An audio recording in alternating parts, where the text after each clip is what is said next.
Nuk ka ende asnjë masë ndaj gjykatësit të apelit, të cilët ju gjetën 350.000 euro të fshehura në mur.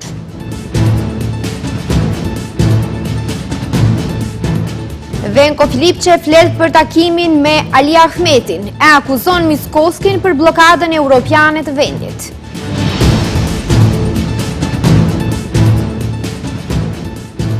Ngjarje e rëndë në Manastir, një 28 vjeçar është arrestuar pasi që akuzohet se ka rrahur gjyshen e tij.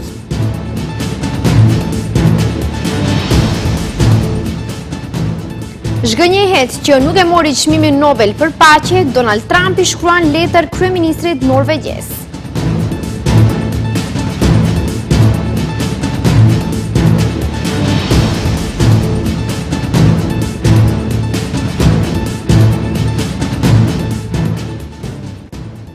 Përshëndetje të nderuar shikues dhe mirë se takohemi në lajmet orës 15:55. Gjykatësi i apelit Gjoko Ristov është duke u hetuar për raste të dyshuara të korrupsionit dhe keqpërdorimit të postit. Në shtëpinë e prindërve të tij në Negotin u gjetën 350.000 euro të fshehura në mur, ndërkohë që nuk është hapur ende lëndë për shkak se për këtë çështje duhet të vendosë Këshilli Gjyqësor. Nuk është marrë ende asnjë masë ndaj gjykatësit të apelit pasi në shtëpinë e prindërve të tij në Negotin u gjetën 350.000 euro të fshehura në mur, të cilat dyshohet se i kishte përfituar me korrupsion. Gjykatësi Gjoko Ristov nuk është arrestuar dhe nuk janë caktuar masa kujdesi për të. Megjithatë, sipas ligjit për paraburgimin e një gjykatësi duhet të ketë vendim të Këshillit Gjyqësor. Ky fundi duhet urgjentisht të mbajë një seancë në të cilën do të shqyrtojnë pretentimet e prokurorisë dhe policisë për gjykatësin dhe do të vendosë nëse do të hiqet imuniteti që e gëzon gjykatësi. Raportohet se pastisja e gjykatësit lidhet me rastin në të cilin ndigjet penalisht ish avokati shtetror Fehmi Stafa, i cili ndodhet në paraburgim pasi po hetohet për marrje rishfeti prej 50.000 eurosh për të ndërmjetësuar dhe ndikuar te gjykatësi apeli Gjoko Ristov, që po zhvillohej kundër klientit të tij. Fehmi Stafa është ish avokati i shtetit i Maqedonisë. Bashkëshortja e Ristovit ishte kolege e tij dhe punon në avokaturën e shtetit. Sipas hetimit të 14 dhjetorit, Stafa i ka dhënë rishfet Ristovit në emër të biznesmenit të akuzuar Lukço Pecov, i njohur si Djalli, i cili deri së fundmi ishte në arrat tij. Veprimtaria e dyshimte e gjykatësit Ristov nuk përfundon këtu. Ai ka gjykuar një nga rastet më të njohura, rastin Target Fortesa, që kishte të bëjë me përgjimin masiv të paligjshëm në të cilin i akuzuar ishte Sasho Mjallkov. Me shfuqizimin e aktgjykimit të gjykatës penale, lënda u vjetërsua. Lënda sipas informacioneve të bëra publike kishte qëndruar në sirtar për 9 muaj, në një periudhë kur gjykatës raportues ishte Enver Bexheti, i cili më vonë u shkarkua dhe u vendos në listën e zezë të SHBA-s. Me gjykatësin Bexheti kishin bashkëpunuar edhe në rastin Thesari, kur Ristovi mori pjesë në vendimarrjen për paraburgimin e Mjallkovit, së bashku me Bexhetin, ku mor vendim që ai delirohej. Vendim për heqjen e paraburgimit ai mori edhe në rastin e ish sekretarit të përgjithshëm të qeverisë Dragi Rashkovskit. Po ashtu me votën e Ristovit u finalizua edhe lënda 27 prilli, ku apeli e konfirmoi aktgjykimin, por i uli dënimet e shqiptuara. Ristovi ishte gjykatës raportues edhe në lëndën TNT, ku i dëmtuari Fiacianovski akuzoi publikisht se lënda mbahej qëllimisht në sirtar, me qëllim që të vjetërsojë dhe të mos vinte deri te ndëmshpërblimi për rastin Kosmos. Venko Filipçe dhe Ali Ahmeti kanë pas një takim për të cilin kreu i LSDM-s deklaroi se nuk do të thotë se është sinjal për koalicion të plotë me BDI-n. Megjithatë, Filipçe ka përmendur faktin se LSDM-ja ka përkrahur kandidatin e Aleancës Kombëtare për integrim në Gostivar. Filipçe ka komentuar edhe takimin e liderëve të organizuar nga kreu i VMRO-s, duke theksuar se Mickovskij me politikat e tija të deritanishme ka treguar se ka bllokuar plotësisht të ardhmen europiane të vendit. Lideri i LSDM-s Venko Filipçe ka konfirmuar sot se ka pasur një takim me liderin e BDI-s Ali Ahmeti. Ai tha se me Ahmetin biseduan për veçeverisjen lokale në Gostivar, ku në zgjedhjet e përsëritura lokale kanë mbështetur kandidatin e Aleancës Kombëtare për integrim. Filipçe tha se mbështetja e LSDM-s i solli fitore kandidatit të AKI-s, megjithatë ai mohoi se ka ndonjë koalicion me BDI-n. Nije, gledajte, nema koalicija. Ne nuk kemi koalicion, pas atij takimi u zhvillua takimi i liderëve. Unë thash në disa raste se më vjen keq që partitë që shkuan atje legjitimuan një pushtet të tillë të zhytur thellë në korrupsion, të cilët e mbajnë vendin në izolim dhe në një farë mënyre në errësirë mediatike, fal fushatave me lajme të rreme që i bëjnë përmes mediave të tyre. Mendoj se asnjë parti politike nuk duhet të jep mbështetje një pushteti të tillë, sepse me këtë pushtet koalicionin e tendereve të DPMN-s dhe Znamit Maqedonia nuk ka ardhmëri. Ai më tej shtoi se Mickoski me politikat e tij të deritanishme ka treguar se e ka bllokuar plotësisht të ardhmën evropiane të vendit. Ata patën mundësi 12 ligje që duhet të miratoheshin në vitin 2025, vetëm një u miratua në fund të vitit dhe u miratua pjesërisht pa të gjitha rekomandimet e Bashkimit Evropian, gjë që është provë se ata thjesht duan të bëjnë diçka, një reformë të mundshme, sikur të thonë se po punohet për diçka nga agjenda e përkohshme, por jo ta reformojnë vërtet atë, veçanërisht këtë pjesë, në pjesën e gjyqësorit, ku qytetarët me të vërtet presin të ndodhë diçka reale pozitive. Kujtojmë se më 14 janar Mickoski mbajti një takim me liderët politik në vend. Ftesës nuk ju përgjigj Filipçe, duke e quajtur qeverinë aktuale qeveri kriminalesh. Zëvendës Ministri i Arsimit dhe Shkencës Lulzim Aliu ka dhënë dorëheqje nga posti. Në njoftimin publik, Aliu nuk ka treguar informacione zyrtare për arsyet e dorëheqjes, as për hapat e ardhshëm politik apo profesional. Lulzim Aliu nuk do të ushtrojë më funksionin e zëvendës Ministrit të Arsimit dhe Shkencës. Dorëheqjen e tij ai ka dorëzuar sot kryeministrit Hristian Mickoski. Lajmin e ka bërë të ditur vet Aliu duke publikuar dokumentin e dorëheqjes. Në reagimin e tij, ai thekson se me këtë vendim po përmbyll një kapitull të rëndësishëm të angazhimit të tij profesional në Ministrinë e Arsimit dhe Shkencës. Këtë post Aliu e ka mbajtur për herë të dytë, ndërsa në këtë rast ka shprehur falënderime për Partinë Alternativa dhe drejtuesit e saj për besimin e dhënë ndër vite. Përmbyll një kapitull të punës sime në detyrën e zëvendësit të ministrit në Ministrinë e Arsimit dhe Shkencës, në atë që i dorëzova kryetarit të qeverisë të Republikës së Maqedonisë së Veriut, Hristian Mickoski. Falenderoj për besimin dhe mbështetjen për të kryer këtë detyrë për herë të dytë. Partinë Alternativa, kryetarin e saj Zotri Bekim Sali dhe kryetarët e parapraka Afrim Gashi dhe Zeqiria Ibrahimi. Deri më tani nuk ka informacione zyrtare mbi arsyet e dorëheqjes as për hapat e ardhshëm politik e ato profesional të zëvendës Ministrit të Arsimit dhe Shkencës Lulzim Aliu. Një 28 vjeçar në Manastir është arrestuar pasi që akuzohet se ka rrahur gjyshen e tij. Viktima ka pasur lëndime të rënda trupore, gjakderdhje, brinj të thyera e shtrembrime të kockave, të cilat rrezikuan jetën e saj. Prokuroria Themelore Publike në Manastir ka lëshuar urdhër për të zhvilluar procedurë hetimore kundër një 28 vjeçari, për të cilin ekziston dyshim i arsyeshëm se ka tentuar të privojë nga jeta gjyshen e tij. Policia sqaron se më 17 janar, pasi më parë e kishte bllokuar dhe mbyllur derën e përparme të shtëpisë me një sirtar, ai e kishte goditur gruan në kokë dhe trup me duar, derisa ajo kishte rënë pa ndjenja. Me goditjet ai shkaktoi asaj disa lëndime të rënda trupore, gjakderdhje dhe kontuzione të trurit, brinj të thyera dhe shtrembrime të kockave, të cilat rrezikuan jetën e viktimës. Ndërkohë, deklaratat e disa prej dëshmitarëve tregojnë se ndryshimet të fundit në sjelljen dhe gjendjen mendore të të dyshuarit, të cilat ngrenë dyshimin se ai mund të vuajë nga ndonjë lloj sëmundjeje mendore.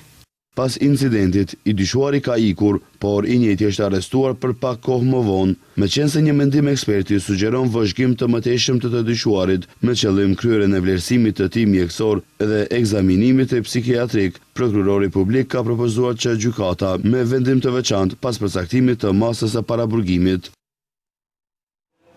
Aksioni i policisë në Batincë për kapjen e një të dyshuari për 2 vrasje rezultoi pa suksesshëm. Sipas MPB-s, para ndërmarrjes së aksionit, policia dispononte informacione operative të besueshme për ndodhjen e të dyshuarit. Zyrtar policor mbrëm rrethuan fshatin Batinc, fshat në periferi të kryeqytetit, me qëllim arrestimin e Musa Xhavit, i cili dyshohet se ka kryer 2 vrasje brenda 1 viti. Detaje për aksionin ka dhënë Ministria e Punëve të Brendshme, nga ku thonë se për Musa Xhavit është lëshuar fletarest kombëtar, po edhe ndërkombëtar. Sipas Ministrisë së Punëve të Brendshme, para ndërmarrjes së aksionit, policia disponon të informacione operative të besueshme për vendodhjen e të dyshuarit.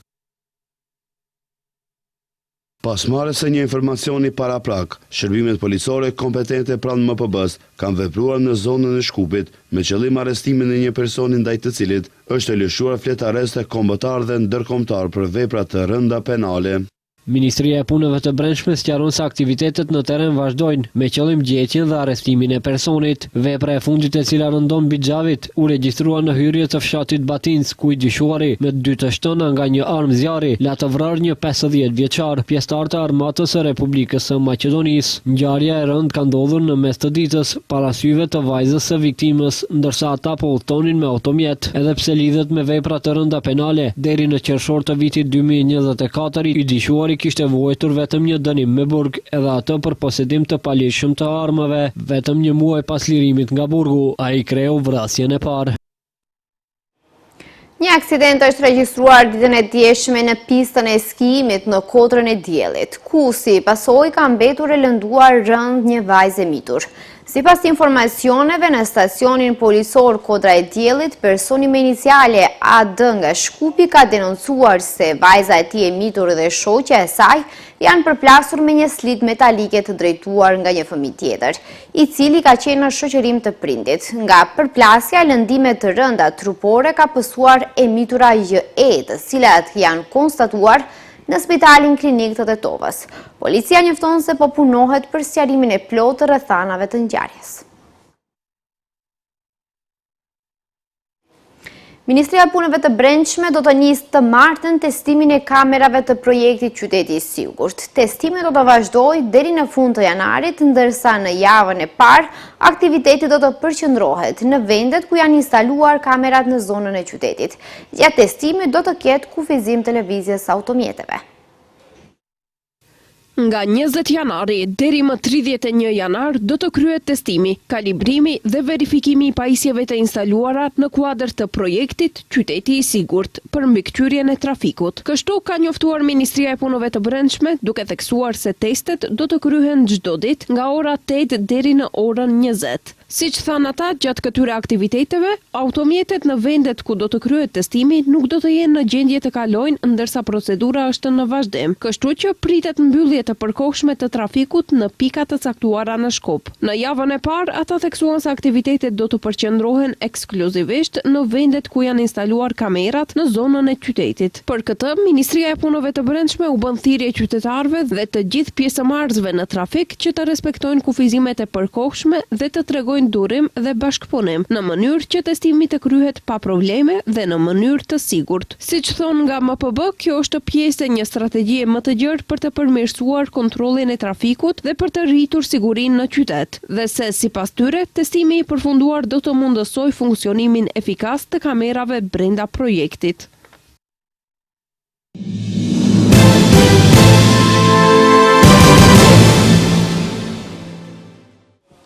Komisioni Qendror i Zgjedhjeve i Kosovës ka vendosur që më 28 komuna të shkohet me numërim të plotë të gjitha votave nga zgjedhjet e 28 dhjetorit 2025. Kryetari i Komisionit Qendror të Zgjedhjeve, Kreshnik Radoniqi, ka deklaruar se procesi i rinumërimit të votave ka nxjerrë në pa pasaktësitë të theksuara në numërimin e votave të kandidatëve, ndërsa votat e subjekteve politike rezultojnë kryesisht të sakta. Sot kemi pranuar raportin nga procesi i rinumërimit që po zhvillohet në qendrën e numërimit dhe rezultateve. Aktualisht, 914 vendvotime janë në proces rinumërimi, sipas vendimit të KQZ-s. Në 10 komuna po bëhet rinumërimi plot, ndërsa në 28 komuna të tjera por rinumërohen rreth 10% e vendvotimeve, ka deklaruar Radoniqi.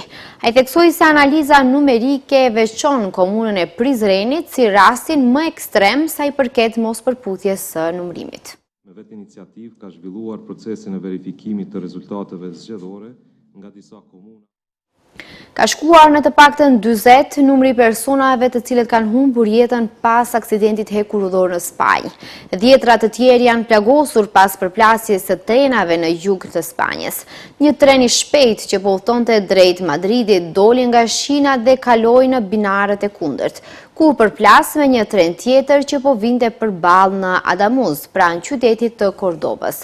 Në të dy trenat ndodheshin rreth 400 pasagjerë dhe antar të stafit.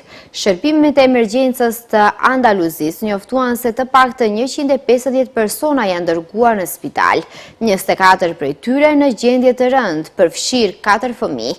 Ministri Spanjoll i Transportit e përshkroi incidentin e jashtëzakonisht të çuditshëm, ndërsa autoritetet kanë nisur një hetim për shkaqet e aksidentit. Kryeministri i Spanjës Pedro Sánchez deklaroi se vendi po përjetoi një dhimbje të thellë.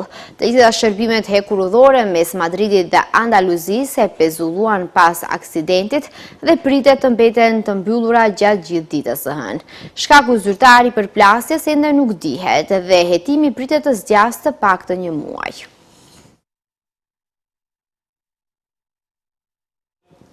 Presidenti Amerikan Donald Trump i ka thënë kryeministrit norvegjez Jonas Gahr Store se nuk ndihet më i detyruar të përqendrohet ekskluzivisht te paqja, ndërsa përsëriti kërkesën e tij për kontroll të SBA-s mbi Grenlandën. Në një letër dërguar Store, Trump përmendi dështimin e Norvegjisë për t'i dhënë çmimin Nobel për paqe dhe tha se kjo ka ndikuar në qasjen e tij ndaj çështjeve ndërkombëtare. I dashur Jonas, meqense vendi juaj vendosi të mos më jap çmimin Nobel për paqe për ndalimin e 8 luftarëve të luftrave plus, nuk ndjej më detyrim të mendoj thjesht për paqen, megjithse ajo do të jetë gjithmonë dominuese, por tani mund të mendoj për atë që është e mirë dhe e përshtatshme për SBA-n, tha Trump në letrën e tij dërguar kryeministrit norvegjez. Ndërkaq që autoritetet në Oslo sqarojnë se Norvegjia nuk ka asnjë rol në dhënien e çmimit Nobel për paqe. Në të njëjtën letër, Trump vuri në dyshim sovranitetin e Danimarkës mbi Grenlandën dhe mbrojti idenë se ishulli nuk mund të mbrohet nga Rusia ose Kina pa përfshirjen e SBA-s. Shikues të nderuar, këtu është fundi i lajmeve. Ju falenderoj që na ndoqët, mirupafshim.